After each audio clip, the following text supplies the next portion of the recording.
आहा, कहीं से जिंजर वाली चाय की टी की स्मेल आ रही है।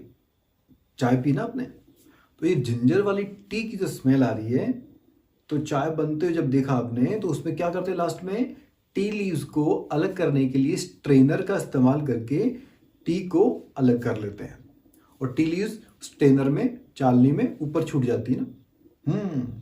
इसी तरह से आपने ब्रेकफास्ट में खाया पोहा। पोहा जब मम्मा ने पापा ने सर्व किया आपको, तो उसमें थी चिल्ली मिर्च। आपने क्या किया, उसको उठाया और सेपरेट कर दिया, अलग कर दिया। लग जाएगी ना मिर्ची। उसी तरह से आपने देखा होगा कि कर्ड, दही में से बटर को सेपरेट करने के लिए उसकी चर्निंग की जाती है। तो उससे क्या होता है, बटर अलग हो जाता है। हमने चैप्टर 3 में पढ़ा था कि जो कॉटन के फाइबर्स होते हैं उनमें सीड्स को अलग करने के लिए क्या करते हैं, जिनिंग करते हैं। बड़े बड़े कॉम्स होते हैं ना। ओके, तो डिफरेंट सब्सटेंसेस के बारे में चैप्टर लास्ट में पढ़ा था हम लोगों ने। और अब इस चैप्टर में क्या कर रहे हैं कि वो सब्सटेंस अगर मिक्स हो गए हैं, मिक्सचर के फॉर्म में है, तो अब उनको सेपरेट कैसे करेंगे, अलग अलग कैसे करेंगे और क्यों करेंगे। तो हम इस चैप्टर में पढ़ेंगे सेपरेशन ऑफ सब्सटेंसेस। राइस बनने वाला आपके घर में, चावल। तो पापा के हाथ में एक प्लेट है और पापा क्या कर रहे हैं, राइस में से स्टोन्स को उठा उठा के अलग कर रहे हैं, सेपरेट कर रहे हैं। क्यों अलग कर रहे हैं राइस में से स्टोन्स को? क्योंकि राइस कैसे हैं, हमारे लिए यूजफुल हैं, उनको तो यूज करेंगे, लेकिन स्टोन्स को यूज करेंगे क्या? दांत तुड़वाने हैं क्या? तो स्टोन्स क्या, क्योंकि क्या है हमारे लिए हार्मफुल, तो हार्मफुल को यूजफुल से सेपरेट करेंगे। ये पहला कारण कि सेपरेशन क्यों करते हैं। सेपरेशन मतलब अलग अलग करना। ये सेपरेशन जो वर्ड, इसका मतलब क्या है, अलग अलग करना। तो स्टोन्स को अलग क्यों किया? Because they are harmful. चाय की बात की थी हम लोगों ने, टी लीव्स को टी से अलग करते हैं स्ट्रेनर के द्वारा छानकर। तो उसमें टी, वो हमारे लिए यूजफुल है। टी लीव्स हार्मफुल है क्या हमारे लिए? हार्मफुल नहीं है।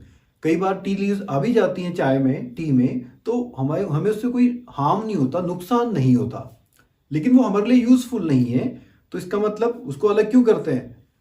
यूजफुल क्या है उसमें, टी, और tea leaves is not useful. वो नॉट यूजफुल है, अनयूजफुल है, या उसको नॉन यूजफुल बोलेंगे। तो टी में से टी लीव को अलग करने के पीछे कारण कौन सा हो? कारण नंबर 2, रीजन नंबर 2 कौन सा? Useful, to separate useful and non useful substances. इन दोनों को अलग इसलिए किया। थर्ड कारण हम बात करें, इसके लिए हमने बात की थी कर्ड में से। कर्ड की चर्निंग करते हैं और उसके बाद में उससे निकलता बटर। बटर जब बनता है तो ऊपर तो बटर आ गया, नीचे की तरफ क्या बन गया है, बटर मिल्क, छाछ जिसको बोलते हैं आप। तो बटर मक्खन ऊपर की तरफ आ गया, नीचे की तरफ बटर मिल्क। तो हमने दोनों को अलग किया। दो इसमें भी सब्सटेंसेस हैं। अब इन दोनों को अलग किया तो इन दोनों में से आप यूजफुल किसको बोलेंगे? आप बोलेंगे दोनों ही यूजफुल है। बटर मिल्क जो छाछ है, that is also useful, butter तो है ही। अब इन दोनों को अलग क्यों किया? क्योंकि दोनों का अलग अलग यूज होगा, तो दोनों ही को यूज करेंगे, बोथ आर यूजफुल। तो 3 रीजंस की हमने बात की। पहला, useful, to separate useful and harmful. दूसरा, to separate useful and unuseful या non useful substances. And third, अभी जो बात की, to separate both useful substances, क्योंकि हम उनका अलग अलग यूज करना चाहते हैं। तो 3 रीजंस हैं जिनके कारण we use the separation techniques. तो जब एक से ज्यादा सब्सटेंसेस आपस में मिक्स हो जाते हैं मिक्सचर के फॉर्म में, मिक्सचर, तो हमें उनको अलग करना पड़ता है। अलग अलग मेथड्स उसके लिए यूज करते हैं। So in this chapter we will talk about those methods. Those methods are most prominently 6 से ज्यादा भी हो सकती है, लेकिन उनको 6 कैटेगरी में बांटा गया है। तो वो देखिए कौन कौन सी। पहली है hand picking, hand picking. Second is threshing. मैं इनका भी प्रोनाउंसिएशन कर रहा हूँ, उसके बारे में बाद में बात करते हैं एक एक के बारे में। आप पहले इनका वर्ड समझ लीजिए, threshing. Third is winnowing, winnowing. Fourth is sieving, fifth में 3 एक साथ है यहाँ पर, sedimentation, second is decantation and last is filtration. सब में लास्ट में शन जुड़ा हुआ है। ये sedimentation, this is decantation and last one is filtration. ये फिफ्थ मेथड होगी। सिक्स्थ मेथड ये है इवैपोरेशन। तो इन 6 मेथड्स के बारे में we will talk now one by one. अब एक एक करके मेथड्स की बात करते हैं। तो पहली मेथड कौन सी थी? Hand picking. Hand picking, 2 words हैं, हैंड मतलब हाथ, पिकिंग मतलब उठाना। So using our hands picking something ना, हाथों का इस्तेमाल करके किसी चीज को उठाकर अलग कर देना। 2 सब्सटेंसेस को, 2 से ज्यादा सब्सटेंसेस को पिक करके, हाथ से पिक करके अलग कर देना। यूजफुल एंड हार्मफुल, इसमें हो सकता है कि एक यूजफुल है, दूसरा हार्मफुल है। जैसे कि स्टोन्स, पेबल्स, पत्थर, छोटे छोटे पत्थर, उनको स्टोन बड़े पत्थर, पेबल छोटे पत्थर, डर्ट, कुछ मिट्टी के पार्टिकल्स, डर्ट, हस्क, जो सीड्स के ऊपर जो उनका छिलका होता है ना, वो उसको हस्क बोलते हैं।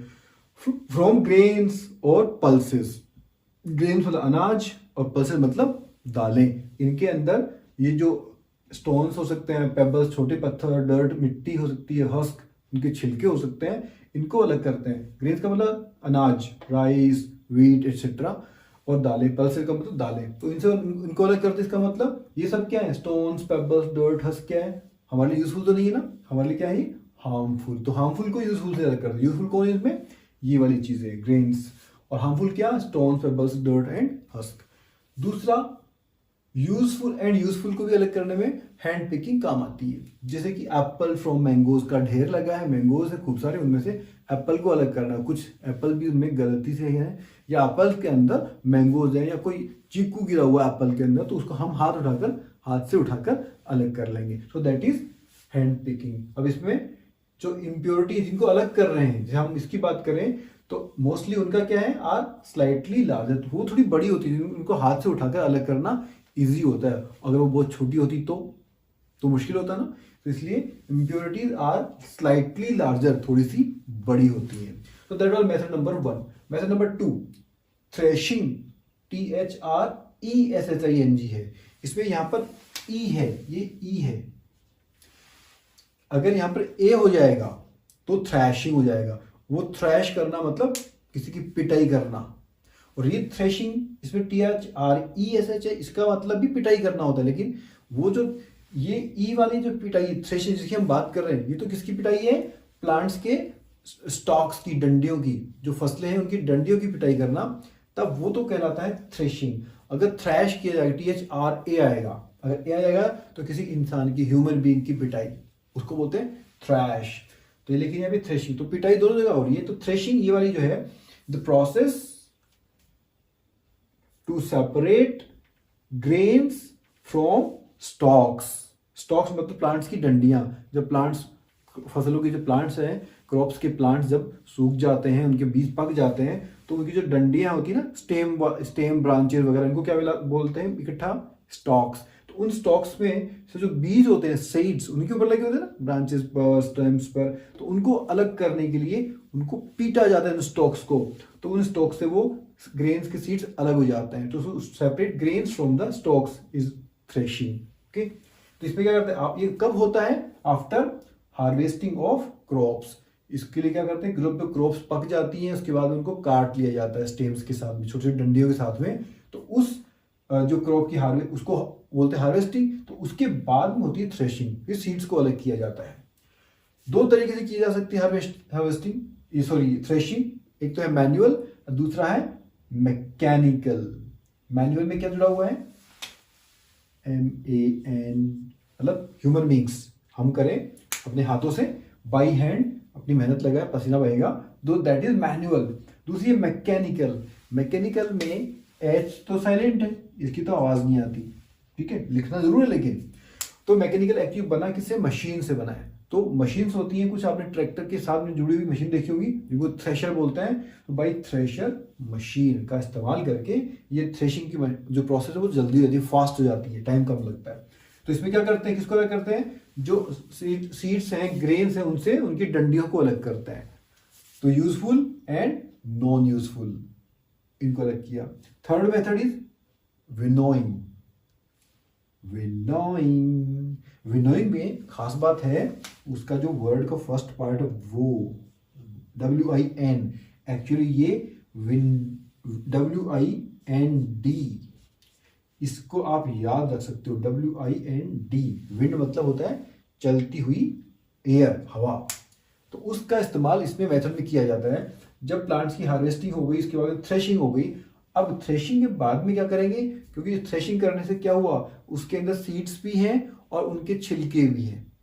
तो अब उनको सीड्स को उनके छिलकों से अलग करना है। The process to separate heavier grain seeds, जो बीज होते हैं, जो क्रॉप्स के बीज, धान के, अनाज के, चावल के दानों के, इसके दाल के सीड्स जो होते हैं वो भारी होते हैं।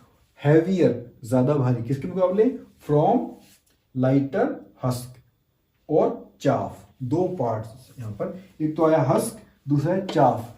हस्क का मतलब क्या होता है, सीड्स के ऊपर का जो छिलका होता है उसको तो बोलते हैं हस्क। और चाफ क्या है, जो हमने स्टॉक की बात की ना, प्लांट्स के स्टॉक के बारे में, तो जो स्टॉक होता है उसका जो चूरा हो जाता है, उसका जो छोटे पार्ट्स होते हैं, पाउडर जैसा बन जाता है, वो है चाफ। दोनों में थोड़ा सा डिफरेंस है। तो दोनों कैसे होते हैं, लेकिन हल्के होते हैं, लाइटर। तो with the help of wind, तो हवा की हेल्प से वो हल्के वाले जो चाफ और हस्क के पार्ट है वो दूर चले जाते हैं, और जो हैवियर सीड्स होते हैं वो वही मशीन के पास ही रह जाते हैं। Is known as winnowing. तो आपने इसको करके देखा होगा हवा का इस्तेमाल करते हुए। कई बार तो in the fields, in the crop fields, लोग फैंस चला लेते हैं, टेबल्स जो फैन होते हैं ना, उनको चलाकर हवा का इस्तेमाल करते हैं विनोइंग मेथड को पूरा करने के लिए। क्योंकि कई बार हवा नेचुरली जब चलती नहीं तो उनको ये करना पड़ता है, बिजली का खर्च करके पंखे चलाओ एंड विनोइंग कंप्लीट करो।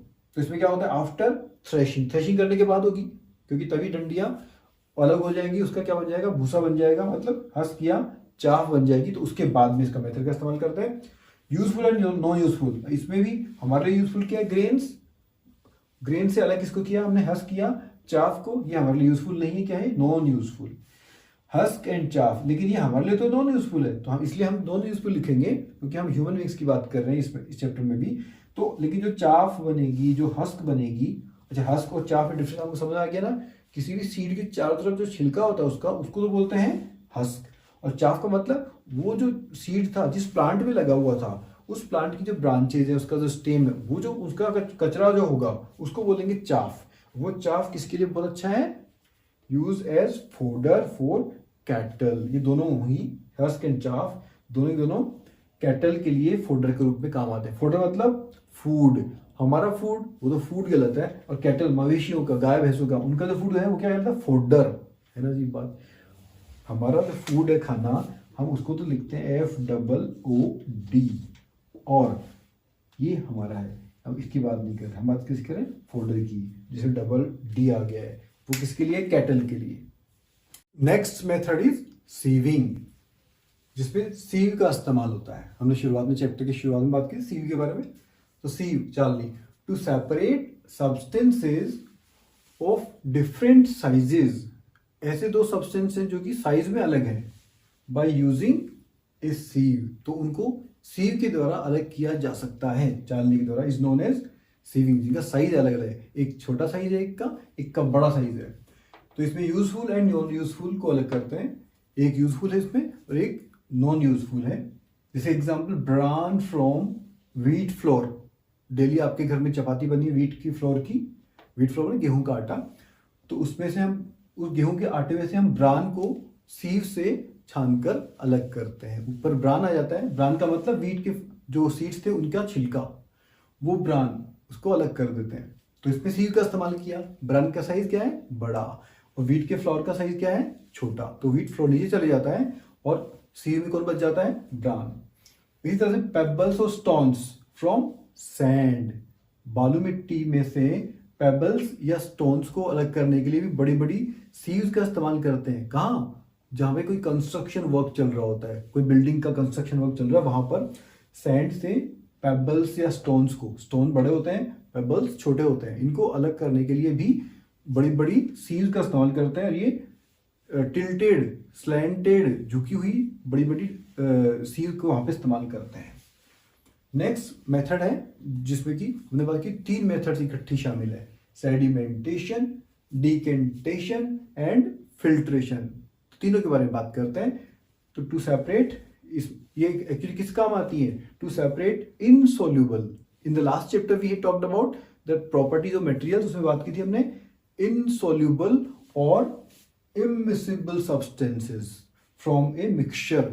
तो अगर ऐसा मिक्सचर है जिसमें 2 सब्सटेंस कैसे घुल गए हैं आपस में, कैसे आ गए साथ में, इनसोल्यूबल है या तो इनसोल्यूबल मतलब सॉलिड और लिक्विड का जब आपस में कॉम्बिनेशन होता है, तो जैसे हमने बात की थी कि आटा या फिर चॉक पाउडर, तो ये क्या है? इनसोल्यूबल। या सैंड, बालू मिट्टी, ये भी क्या है? इनसोल्यूबल वाटर में। तो इनका अगर मिक्सचर बन जाए, या फिर इमिसिबल। जब हम इमिसिबल की बात करते हैं किसकी बात करते हैं?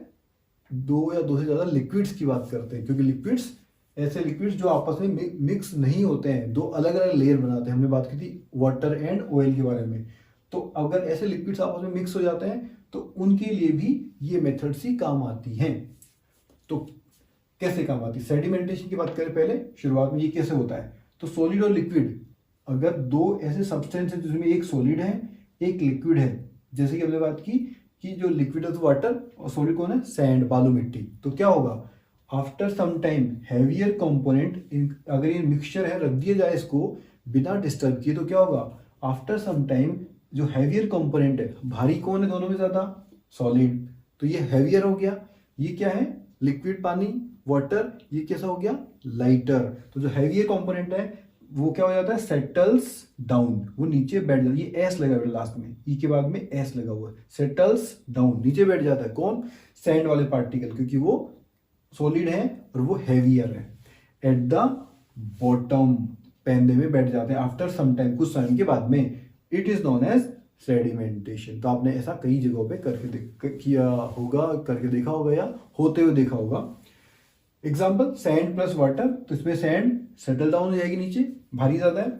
और वाटर प्लस ऑयल, अगर दोनों के दोनों क्या है? लिक्विड्स हैं, तो इनमें ज्यादा भारी कौन सा है? वाटर और ऑयल में से water is heavier, so water settles down, तो नीचे बैठ गया।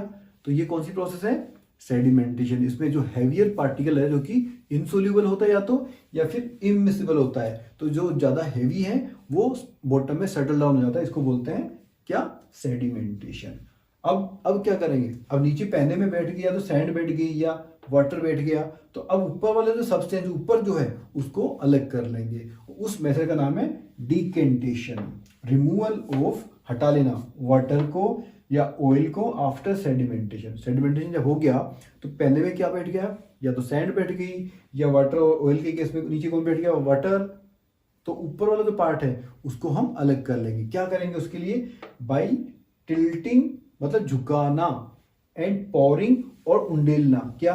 स्लोली, धीरे धीरे उंडेलना या झुकाकर पोर करना, डालना। ऊपर का जो सब्सटेंस था, ऊपर का सब्सटेंस सैंड और वाटर में तो क्या है? ऊपर की तरफ कौन है? वाटर। और वाटर और ऑयल में ऊपर की तरफ कौन है?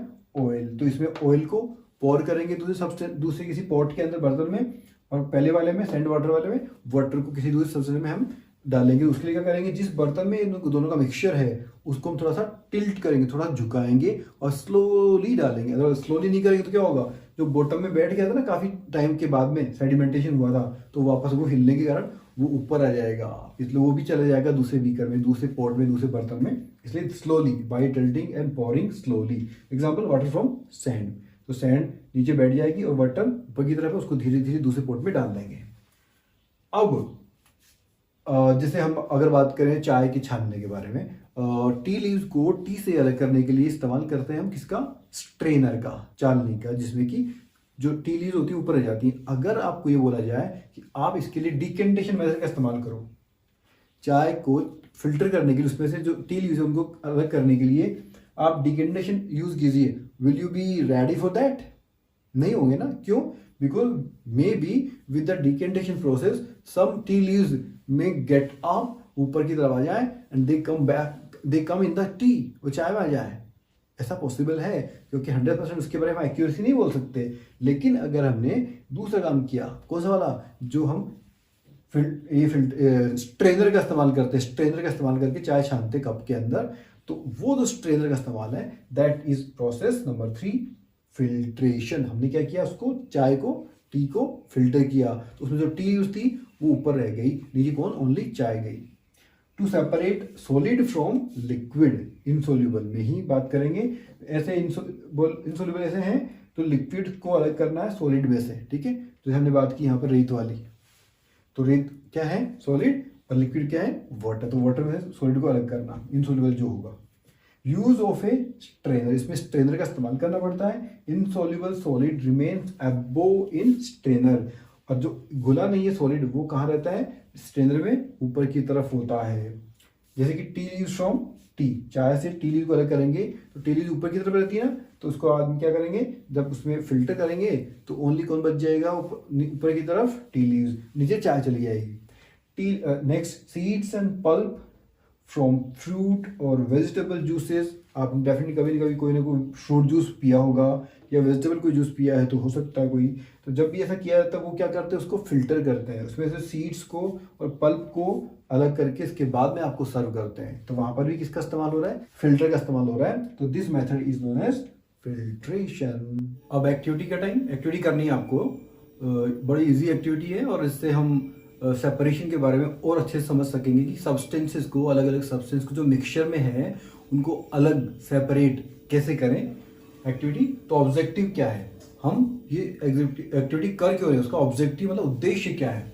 To study how to get, ये स्टडी करना, ये समझना, हाउ टू गेट कैसे प्राप्त करें, क्लियर वाटर, साफ पानी। साफ पानी का मतलब पीने वाला पानी नहीं है, साफ मतलब जो पानी गंदा था दिखने में, कलर में, उसको क्लियर कर दिया, साफ। फ्रॉम मडी वाटर, मडी मतलब मड वाला, मड मतलब होता है कीचड़, तो कीचड़ वाला पानी, मिट्टी वाला पानी, उसको क्लियर वाटर में कैसे चेंज किया जाए। तो वाटर जो मिलेगा वो क्लियर वाटर जरूर होगा, लेकिन वो पीने लायक नहीं होगा, क्योंकि उसमें हो सकता है बहुत सारे माइक्रोब्स हो, तो उसके लिए तो अलग प्रोसेस की बात करेंगे बाद में, लेकिन फिलहाल हम बात करेंगे मडी वाटर से क्लियर वाटर कैसे प्राप्त करें। रिक्वायर्ड मटेरियल, क्या क्या चाहिए इस एक्टिविटी को करने के लिए अपने को, तो सबसे पहले मडी वाटर, क्योंकि क्लियर उसी को करना है। देन ग्लास टम्बलर्स, कांच के गिलास चाहिए अपने को, टम्बलर मतलब गिलास, तो ग्लास के बने हुए टम्बलर 2 या 3 चाहिए। स्ट्रेनर, चालनी चाहिए अपने को, जो चाय वाली, चाय को छानने वाली, चाय टी लीव्स को। फिल्टर पेपर चाहिए, फिल्टर पेपर लेबोरेटरी में होता है, साइंस लेबोरेटरी में, जो कि फिल्टर करने में काम आता है। अगर वो नहीं है आपके पास तो you can use your rough notebook paper, rough notebook का पेपर होता है करीब करीब, वो भी फिल्टर पेपर जैसा ही होता है। क्लॉथ, कपड़ा चाहिए, और एक फनल चाहिए। फनल जो आपने कभी अपने घरों में ऑयल को ट्रांसफर करते हुए तेल को किसी बॉटल में डालने के लिए यूज किया होगा, ऐसा जो आपको पिक्चर में दिख रहा है, फनल एक्सेट्रा। नाउ प्रोसीजर 1, अलग अलग स्टेप्स है इसमें। तो पहली प्रोसीजर, पहली मेथड, ये जो प्रोसीजर लिखा है ना, इसमें डी है ना, उसकी आवाज कैसे आती है, ज लिखा है। प्रोसीड्योर बोलते हैं इंग्लिश में क्या इसको, प्रोसीजर, ओके। मेथड, तो क्या करना है, take some muddy water in a glass tumbler. तो सबसे पहले कांच का जो टम्बलर हमने लिया है उसमें क्या लेना है, थोड़ा सा मडी वाटर ले लिया हमने, जिसको क्लियर करना है। अब क्या करेंगे, keep it undisturbed for an hour, करीब 1 घंटे तक, एन आवर मतलब 1 घंटे तक उसको अनडिस्टर्ब रखा। अनडिस्टर्ब मतलब इसको डिस्टर्ब नहीं किया, रखे रख दिया एक जगह पर। नाउ ऑब्जर्वेशन फर्स्ट, तो इसके बाद में जो देखा हमने कि 1 घंटे बाद में क्या हुआ, soil settles down at the bottom. वो जो टम्बलर हमने लिया था जिसमें मडी वाटर था, उसमें जो मिट्टी वाला पार्ट था, सोइल वाला पार्ट, वो पैंदे में सेटल डाउन हो गया। बॉटम मतलब पैंदा, पैंदे में नीचे बैठ गया है, ओके।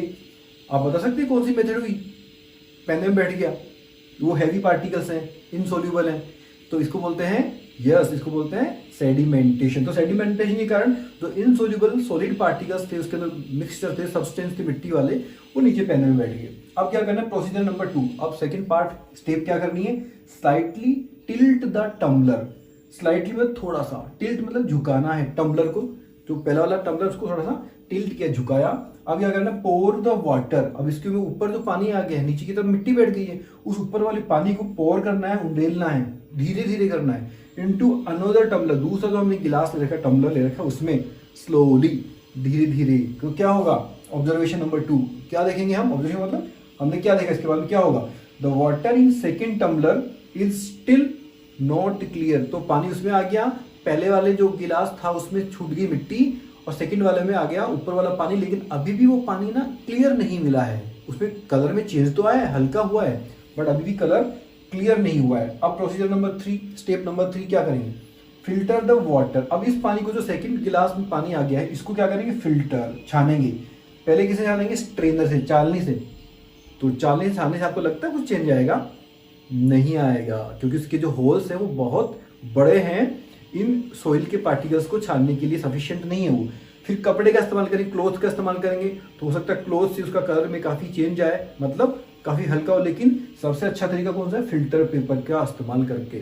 फिल्टर पेपर, ये आपके पास रफ नोटबुक का पेपर सबके पास है, तो उस पेपर का इस्तेमाल करेंगे। तो एक्चुअली इन तीनों में से ही जो होल्स हैं उनके फाइबर्स के बीच में, वो सबसे ज़्यादा छोटे किसमें होते हैं, फिल्टर पेपर में या आपकी रफ नोटबुक के पेपर में। इसलिए क्या होगा, ज़्यादातर सोइल के पार्टिकल्स ऊपर ही रह जाएंगे, फिल्टर हो जाएंगे और नीचे चला जाएगा पानी।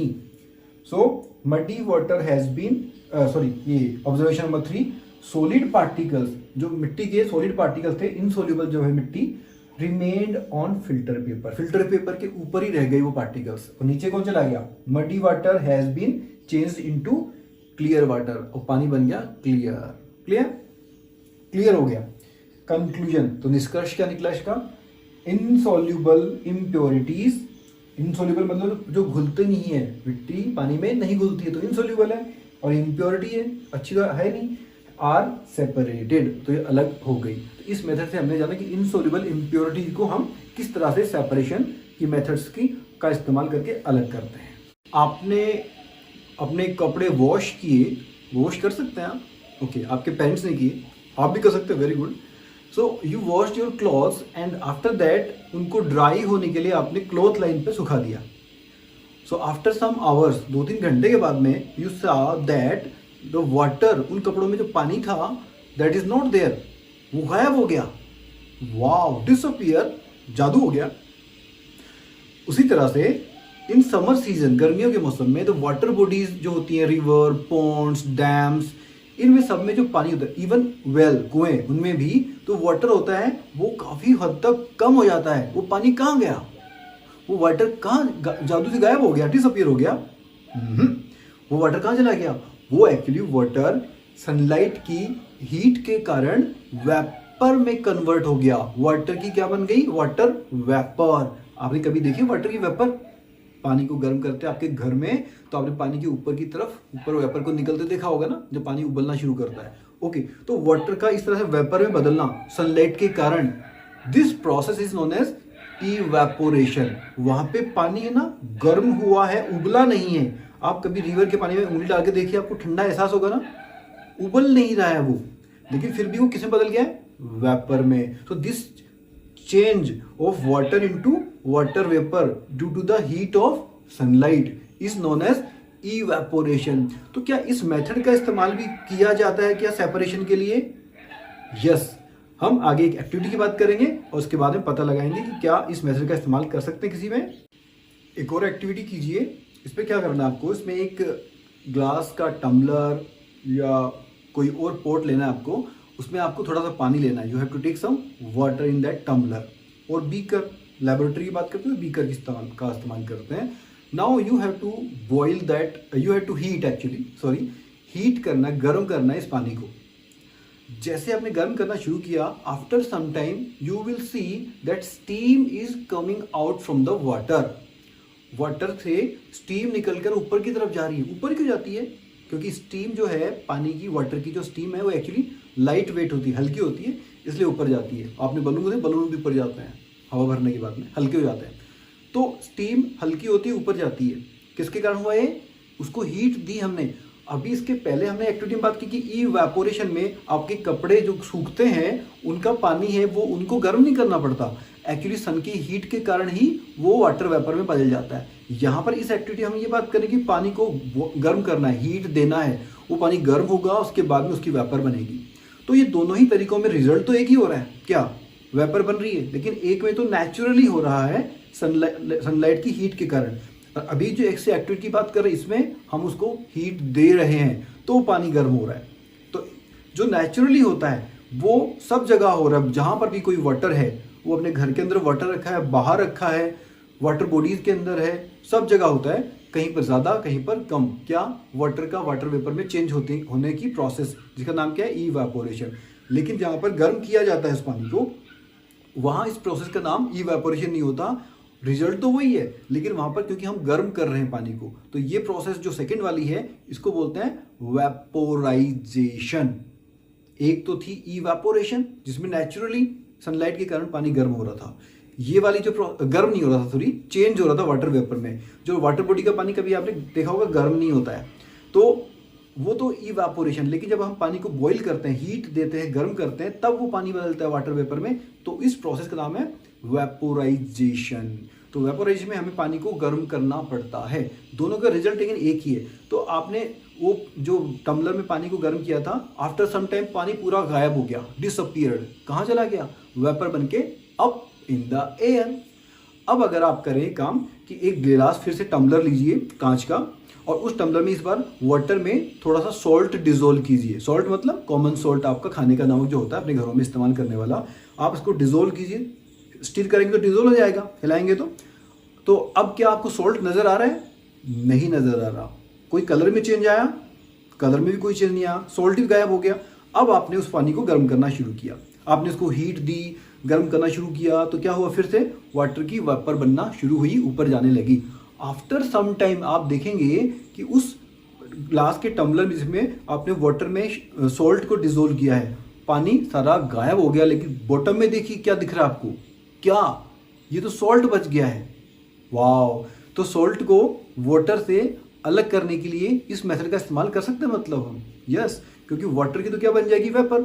सॉल्ट की वेपर बनेगी नहीं, सॉल्ट तो क्या है? सॉलिड है ना, तो उसकी वेपर नहीं बनेगी, कॉमन सॉल्ट की, नमक की। तो इस तरह से सॉल्ट को वाटर से अलग करने में इस मेथड का इस्तेमाल किया जा सकता है। और पता है, इसी मेथड का इस्तेमाल किया जाता है सॉल्ट बनाने के लिए। सीज से जो सॉल्टी वाटर वाली जो वाटर बॉडीज होती हैं, जैसे कि कुछ लेक्स होती हैं, खारे पानी की झीलें, सॉल्ट लेक्स, उनसे भी सॉल्ट इसी मेथड से बनाया जाता है। उनमें क्या करते हैं? सी वाटर के आसपास जो शोर वाला, किनारे वाला एरिया होता है, या जो लेक्स होती है, झीलें होती हैं, उनके पानी के कुछ शैलो बेड्स बनाते हैं। शैलो मतलब जिनकी गहराई कम हो, ऐसे शैलो बेड्स बनाते हैं। बिस्तर, बेड का मतलब बिस्तर, या आप बोल सकते हैं कि शैलो पिट्स बनाते हैं, गड्ढे बनाते हैं, जिनमें उस सॉल्टी वाटर को भर दिया जाता है। समुद्रों का पानी, सॉल्ट कहाँ से आया? ये आया कहाँ से? समुद्रों में सॉल्ट आता कहाँ से है? एक्चुअली ये आता है जब बारिश होती है, बारिश का पानी अपनी ज़मीन पे गिरता है, और वहाँ से वो बहकर अपने साथ खूब सारे सॉल्ट्स, सोइल में मिनरल सॉल्ट होते हैं ना, वो घुलकर चले जाते हैं पानी के साथ में समुद्रों में, सीज में, ओशंस में। अब वहाँ पर क्या होता है? वहाँ पे वाटर की वेपर बनती है due to the heat of the sunlight, और वो वेपर तो बन के उड़ जाता है, पानी तो बनकर उड़ता रहता है हर साल कंटिन्यूसली। कि सॉल्ट वो नहीं उड़ता, क्योंकि सॉल्ट की अभी हमने एक्टिविटी में बात की कि सॉल्ट की वेपर नहीं बनती। तो एवरी ईयर सॉल्ट तो आकर घुल रहा है वाटर में, लेकिन कम नहीं हो रहा है। वाटर तो जाता भी है और वापस आ जाता है, लेकिन सॉल्ट है वो बढ़ता ही जा रहा है, वो कम नहीं हो रहा है। तो हर साल जो सॉल्टी वाटर जो है समुद्रों का है, उसकी जो सॉल्ट की जो क्वांटिटी है वो हर साल बढ़ती जा रही है, और खारा होते जा रहा है, मोर सॉल्टी और सॉल्टी होते जा रहा है। तो अब समुद्रों का पानी या सॉल्ट लेक का पानी है, उसको शैलो पिट्स बनाकर भर देते हैं, और after some time, after some hours, after some days क्या होता है? वो पानी इवापोरेशन के कारण डिसअपीयर हो जाता है, मतलब वेपर में कन्वर्ट हो जाता है, और क्या बच जाता है पीछे?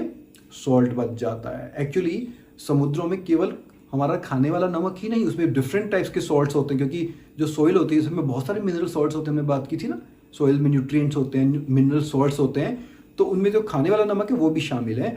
अब जो ये सॉल्ट मिल गया, इस सॉल्ट का फिर और प्योरिफिकेशन करेंगे, क्योंकि उसमें बहुत सारी इम्प्योरिटीज़ भी होती हैं, ये बिल्कुल प्योर नहीं होता है। इसको प्योर करने के बाद में इसको घरों के लिए इस्तेमाल करने के लिए पैक करके भेज दिया जाता है।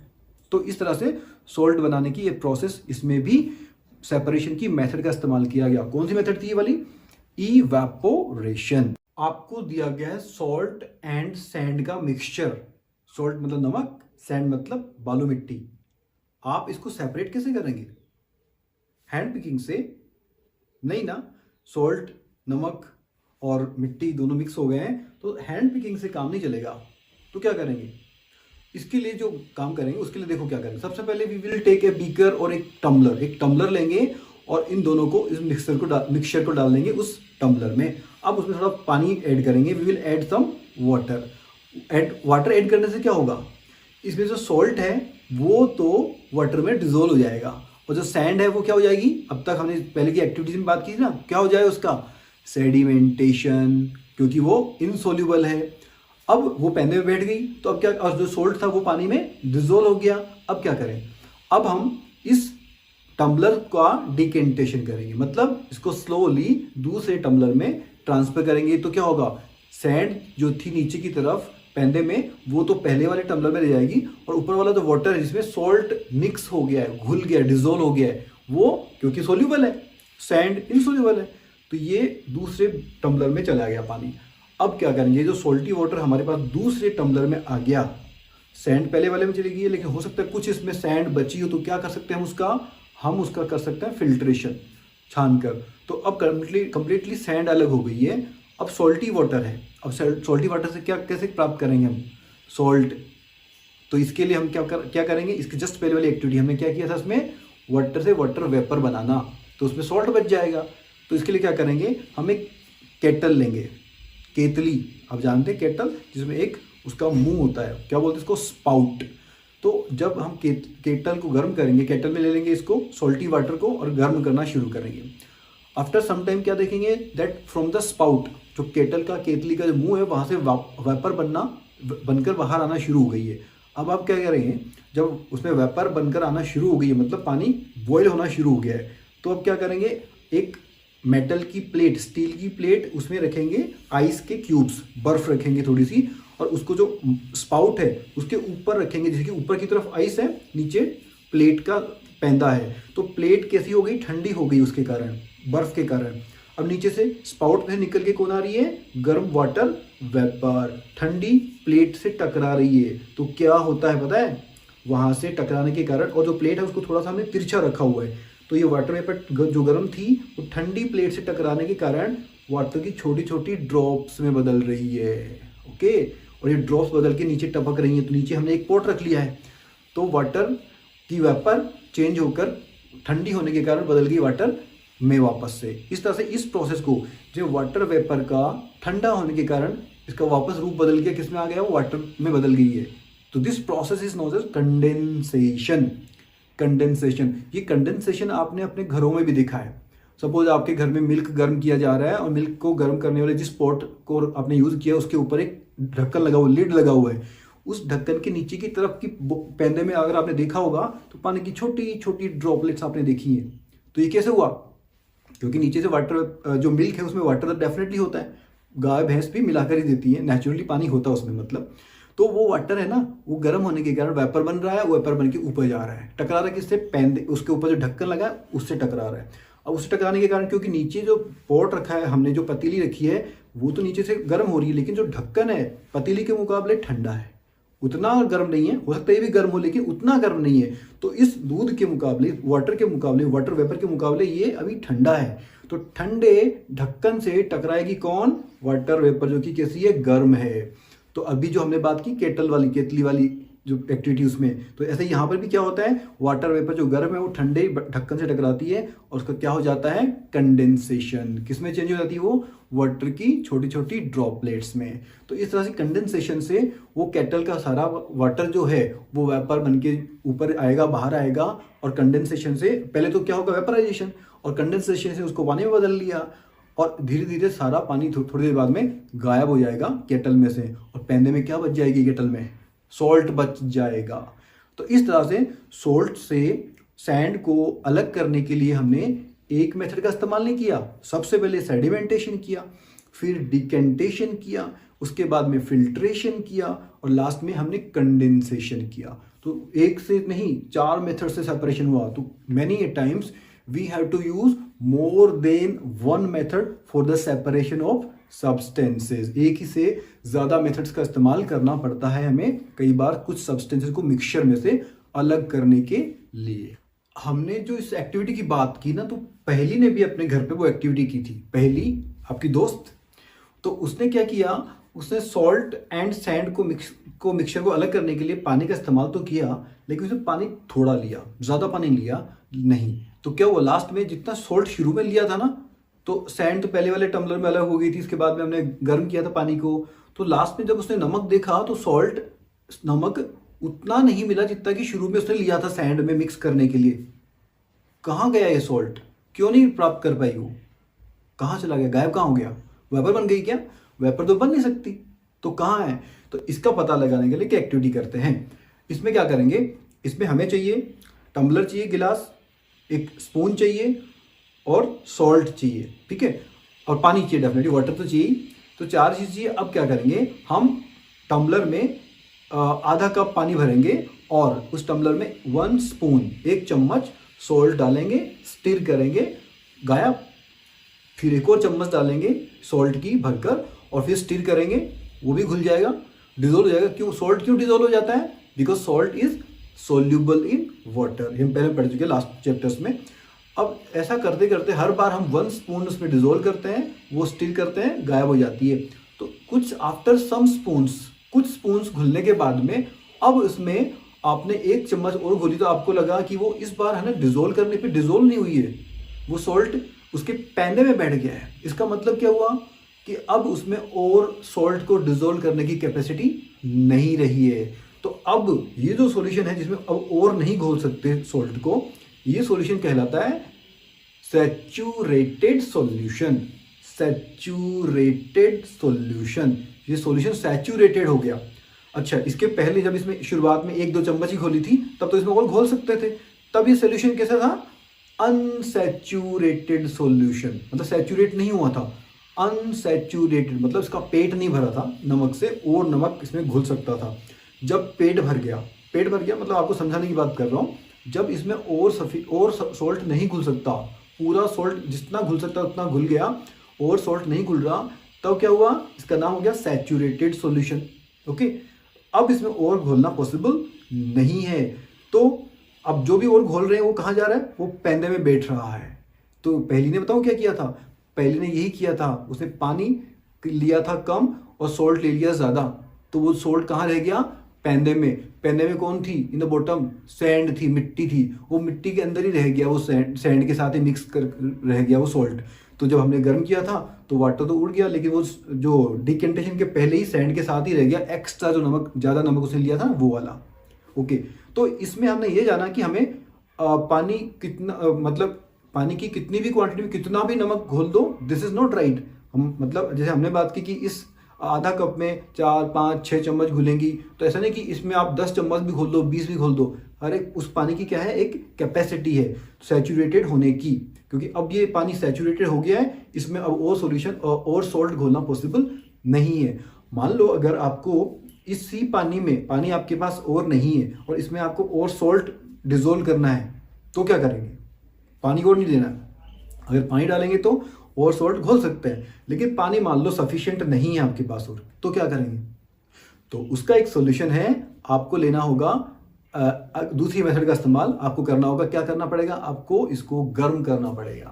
तो अब देखिए, आपने इसको गर्म करना शुरू किया तो जो पैने में आपने एक्स्ट्रा शुगर की सॉल्ट की 1 स्पून डाली थी ना, वो घुल गई है। अब एक और स्पून डालिए सॉल्ट की, उसको भी स्टिर करिए, वो भी घुल गई। तो ऐसा करके आपने कुछ और स्पून उसके अंदर घोल लिए। अब ये सॉल्यूशन जिसमें अब गर्म करके आपने घोल दिया एक्स्ट्रा जो सॉल्ट है, वो सॉल्यूशन अब पहले तो कैसा था, सैचुरेटेड, मतलब पेट भर गया था ठंडे वाले में, नॉर्मल पानी में। अब आपने गर्म कर करके उसमें और एक्स्ट्रा सॉल्ट घोल दिया है, ये वाला सॉल्यूशन। ऐसा करते करते कुछ देर बाद में क्या होगा कि गर्म कर रहे हैं तो भी उसमें और सॉल्ट घोलना पॉसिबल नहीं होगा। तो अब ये सॉल्ट कैसा हो गया, अब ये सॉल्यूशन कैसा हो गया है, अब ये घोल कैसा बन गया है, सुपर सैचुरेटेड सॉल्यूशन। पहले तो कैसा था, सैचुरेटेड, पेट भर गया है नॉर्मल पानी में, पानी गर्म नहीं किया है। अब पानी गर्म कर करके भी हमने घोलने की कोशिश की तो अब भी इसमें अब नहीं घुल रहा है, तो ये हो गया सुपर सैचुरेटेड सॉल्यूशन। ओके, अब इस पानी को अगर आपने ठंडा करने के लिए छोड़ दिया, you let it cool down, तो ये पानी ठंडा होते आपने देखा इसके पैने में वापस से वो सॉल्ट जो एक्स्ट्रा आपने गर्म करने के कारण घोला था, वो पैने में सेटल डाउन हो गया, सेडिमेंटेशन हो गया, क्योंकि ये पानी नॉर्मल टेम्परेचर पे वापस आ गया है। ओके, तो इस तरह से आप गर्म करके किसी सॉल्ट को, शुगर को भी, शुगर जो भी सोल्यूबल सब्सटेंस है वाटर में, अगर आपको एक्स्ट्रा घोलना है तो आप इसको गर्म करके और घोल सकते हो। ठंडे में घोलना पॉसिबल एक वक्त के बाद में नहीं होगा। तो हमने बात की कि सॉल्ट घोल कर उसमें हम सैचुरेटेड बना सकते हैं और सुपर सैचुरेटेड भी बना सकते हैं सॉल्यूशन को। तो क्या ये वाटर जो होता है वो हर एक जो सोल्यूबल सब्सटेंस होता है उनको बराबर बराबर क्वांटिटी में घोलता है क्या? सॉल्ट को भी उतना ही घोलेगा क्या, या फिर शुगर को भी उतना सॉल्ट शुगर बराबर बराबर घोलेगा? तो इसके लिए एक लास्ट एक्टिविटी करनी है हमें इस चैप्टर की। क्या करना, हमें 2 टम्बलर लेने हैं इस बार, एक दोनों में बराबर क्वांटिटी में वाटर लेना है। मान लो आप दोनों को आपने आधा आधा भर लिया। अब क्या करना है, पहले वाले टम्बलर में आपको घोलना है सॉल्ट 1 चम्मच 2 चम्मच 3 चम्मच। उसी तरह से आपको सेकंड वाला जो टम्बलर उसमें भरना है, उसमें डालना है, डिजोल्व करना है शुगर, उसमें भी 1 चम्मच 2 चम्मच। तो आपको कब तक घोलना है, जब तक ये सॉल्यूशन क्या ना बन जाए, सैचुरेटेड। सैचुरेटेड सॉल्यूशन बनने का पता कैसे लगेगा आपको, जब उसमें और सोल्यूबल सब्सटेंस जो कि शुगर या सोल्ट घोल रहे हैं वो और घुलना पॉसिबल नहीं होगा। तो तब क्या बन जाएगा, ये सैचुरेटेड सॉल्यूशन। तो आप देखिए क्या दोनों में बराबर बराबर क्वांटिटी में शुगर और सॉल्ट घुली क्या? नहीं ना, डिफरेंट है। इसका मतलब हर एक सोल्यूबल सब्सटेंस इक्वल अमाउंट में वाटर में डिसॉल्व नहीं होता। तो हमने इस चैप्टर में अब तक डिफरेंट मेथड्स सेपरेशन की पढ़ी और हमने पढ़ा सॉल्यूशन कैसे बनता है और उसमें एक्स्ट्रा और जो सब्सटेंस है उसको कैसे घोला जा सकता है। ये चैप्टर खत्म हो गया और अब हम बात करेंगे इस चैप्टर के क्वेश्चन आंसर्स के बारे में। सो द क्वेश्चंस एक्सरसाइजेस की बात करते हैं। Why do we need to separate different components of a mixture? एक मिक्सचर के अलग अलग जो कंपोनेंट्स हैं उनको अलग क्यों करना पड़ता है अपने को? ये शुरुआत का शुरुआत अलग, और 2 एग्जाम्पल भी बताने हैं। सो 2 या 2 से ज़्यादा सब्सटेंसेस को अलग क्यों करते हैं? तो मिक्स टुगेदर क्या करते हैं, मिक्सचर बना लेते हैं। तो कंपोनेंट्स को अलग क्यों करते हैं? Because some component may not be useful, may spoil the useful component of mixture. ठीक है, तो क्या क्या हुआ इसका answer? Useful and useful, useful and harmful, and useful and unuseful. ये 3 कारण हो सकते हैं। इसके कोई भी 2 एग्जाम्पल लिखेंगे आप। 2 एग्जाम्पल क्या लिखेंगे? Stones from the wheat. इसमें आंसर लिखा नहीं है, बाई मिस्टेक छूट गया मुझसे। तो स्टोन्स फ्रॉम द व्हीट ये आंसर लिखेंगे एक। तो दूसरा, जैसे कि हम बात करें tea leaves from the tea, चाय से चाय पत्ती। Next question is what is winnowing? Winnowing क्या है and where is it use? इसका इस्तेमाल कहाँ होता है? विनोइंग वर्ड से ही पता लगता है कि किसका इस्तेमाल हो रहा है इसमें। विंड का इस्तेमाल हो रहा है, विंड का इस्तेमाल, हवा का इस्तेमाल। So answer, the method of separating the components from a mixture. रुक जाओ,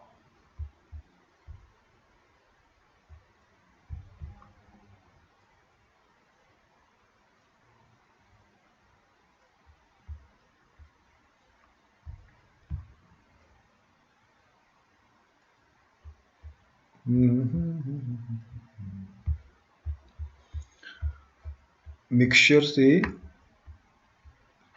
कंपोनेंट्स को अलग करने की एक मेथड है। इसमें क्या करते हैं, हैवियर एंड लाइटर कंपोनेंट्स उनको अलग करते हैं। हैवी होते हैं, हवा से वो दूर नहीं जाते, लाइटर दूर चले जाता है। Mixture are separated by the wind और बाय ब्लोइंग एयर। ये हवा चलाने से या तो पंखों के द्वारा या हवा अपने आप नेचुरल चलती है उससे। This method use to separate grains from husk.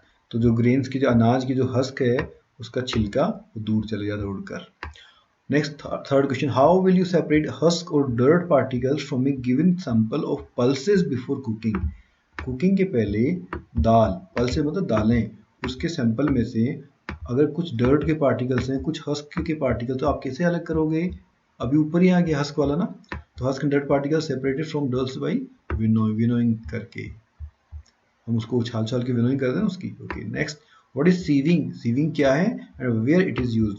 तो सीविंग में खुद ही वर्ड लिखा है सीव का इस्तेमाल, चालनी का इस्तेमाल। तो कौन सी वाली है? आटे वाली चालनी। So sieving is method in which the fine particle, छोटे particles are sieved through holes of the sieve. Sieve के होल्स के थ्रू अलग कर दिया था। वाइल द बिगर इम्प्योरिटी, बड़े वाले साइज जिनका बड़ा है, रिमेन ऑन द सीव, ऊपर ही रह जाते हैं। Sieving is use in a flour mill. इसका इस्तेमाल फ्लोर मिल में होता है ना, आटा चक्की में, to separate impurity like husk and stone from wheat before grinding. पीसने के पहले इसका इस्तेमाल किया जाता है। या अपने घर में हम रोटी बनाने के पहले आटे को हम सीव करते हैं।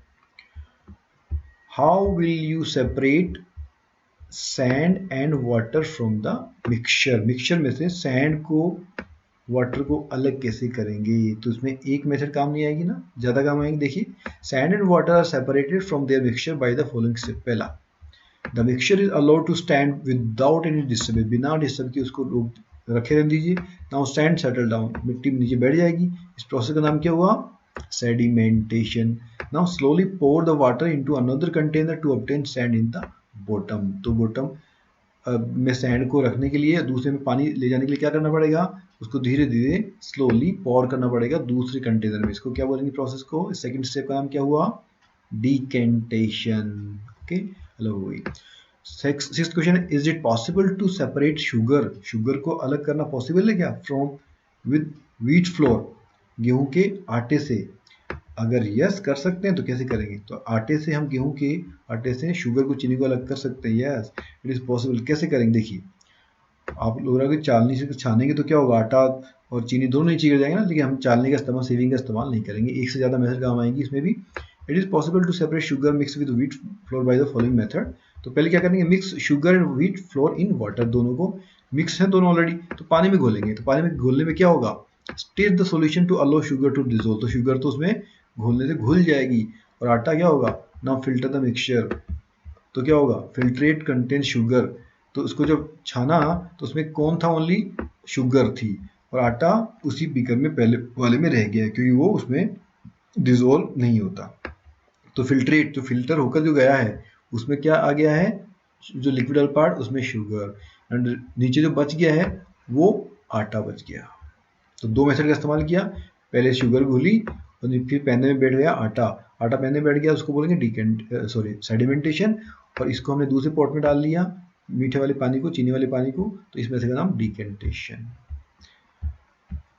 Next, how would you obtain clear water from a sample of muddy water? Muddy water आपके पास है, हमने चैप्टर में बात की थी, उससे हम क्लियर वाटर कैसे प्राप्त करेंगे? इसमें भी एक से ज़्यादा मेथड काम आएंगी। The following process should be carried out to obtain the clear water. पहला, allow muddy water to stand. Muddy water को रुकने दीजिए एक जगह पर बिना डिस्टर्ब किए। Mud get settle down in a water, पानी में नीचे बैठ जाएगी मड। इस प्रोसेस का नाम क्या हुआ? Sedimentation. Now slowly pour water to another container. अब ये पानी को दूसरे कंटेनर में डाल लेंगे, तो उस प्रोसेस का नाम क्या होगा? डिकेंटेशन। वाओ। उसके बाद में इसको फिल्टर भी करना पड़ेगा ना, उसको बोलेंगे फिल्ट्रेशन। थर्ड मेथड में यहाँ पे क्या लिखेंगे हम? Filter the water. फिल्टर करेंगे तो क्या होगा? उसमें कुछ और जो अशुद्धियां हैं, इम्प्योरिटीज हैं, जो कि इसमें फ्लोट कर रही हैं, those will also be separated. तो मैं आपको थर्ड पॉइंट लिखना है यहाँ पे, I forgot. Fill up the blanks में भरिए। पहला है, the method of separating seeds of paddy. Paddy के सीड्स को अलग करना, उसके स्टॉक्स के से डंडे से अलग करना।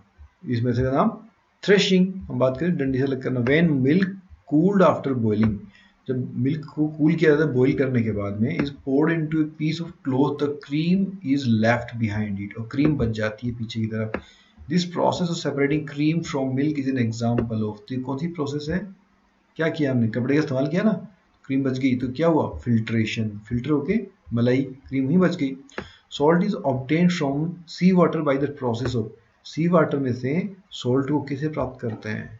सॉल्ट कैसे अलग होगा?